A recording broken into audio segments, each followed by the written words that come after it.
Bonjour à tous, une petite vidéo rapide malgré le bruit pour présenter quelque chose qui est en rapport avec Japan Expo 2016. Avec Zenkuro de Be Forever, nous allons relancer l'idée d'un diorama modulaire sur le thème de Gundam Build Fighters. Le principe est que avec les kits de Gundam, pour éviter de se dire que c'est pas dans le même univers, que c'est pas la même échelle, que c'est pas ceci, que c'est pas cela, quoique il faut que ce soit la même échelle, l'idée c'est d'avoir un diorama où l'on puisse accepter à la fois les débutants et les maquettistes de Gundam confirmés. Donc l'idée c'est de reproduire les scènes qu'on voit dans la série où les petites maquettes se retrouvent dans des décors virtuels qui sont composés d'hexagones. Et il a été conseillé d'utiliser des hexagones en dépron, c'est-à-dire une matière qui est du polystyrène extrudé, si j'ai bien compris, qui est une matière qui est souvent utilisée pour l'isolation de maisons. Il se trouve que je suis tombé sur une grosse plaque dans la maison d'un ami qui était en travaux. Il me l'a très gentiment donné et je tenais donc à vous montrer ce que ça donnait, parce que je pense pas avoir fait ça de manière géniale, mais il s'agissait donc de fabriquer un hexagone, plusieurs hexagones pour le diorama en question. Alors comment j'ai fait? Alors déjà d'une part, au début, parce que je n'avais pas retrouvé de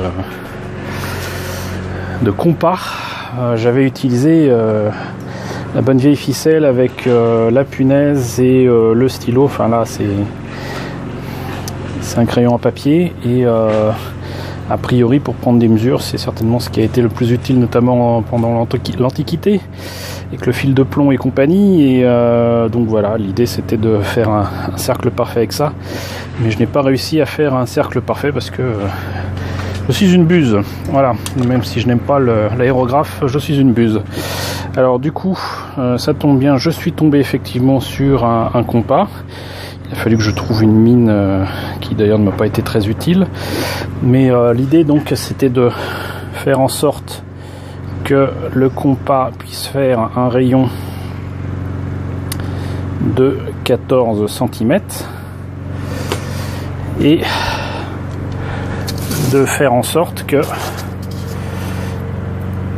le rond soit fait. Je vais essayer de le refaire. Bon, j'y arrive pas, qu'importe. Le fait est que on a là donc un rond qui est fait dans le dépron, et à partir de là, à partir de n'importe quel point du cercle, il est possible de faire également d'autres ronds. Et ça va donner des points sur le cercle qui permettront de faire d'autres cercles.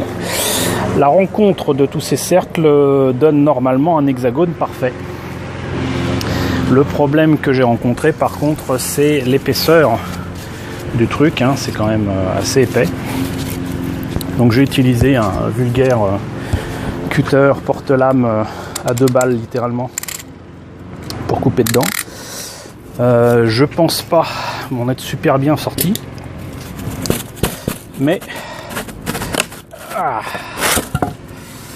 voilà, presque en direct, on a quand même un hexagone d'une belle épaisseur.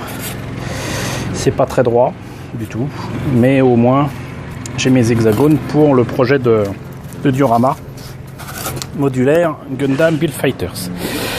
Donc si j'ai le temps, j'essaierai de vous montrer ce que ça donne une fois utilisé pour le diorama en question. Je filmerai ou je prendrai des photos sur place à Japan Expo, en tout cas pour le résultat final.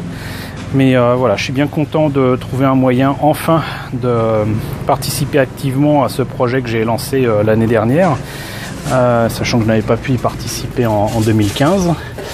Et ça fait du bien quand ça s'arrête. Donc le truc c'est que du coup ça nécessite par contre de voir ce que je peux mettre comme matière dessus, si je veux faire des reliefs, petite montagne, j'en sais rien, petite colline. On va voir si je fais quelque chose en rapport avec le projet de diorama avec le Zaku et les tanks de la Fédération et de Zéon. On va voir si je fais un diorama tout bête dans le sable, dans le désert, ou si je fais ça dans la jungle. On va voir. En tout cas, je vous tiens au courant. Je termine la vidéo ici. 5 minutes, c'est déjà bien long pour ce que c'était. Je vous dis à très bientôt pour de nouvelles vidéos.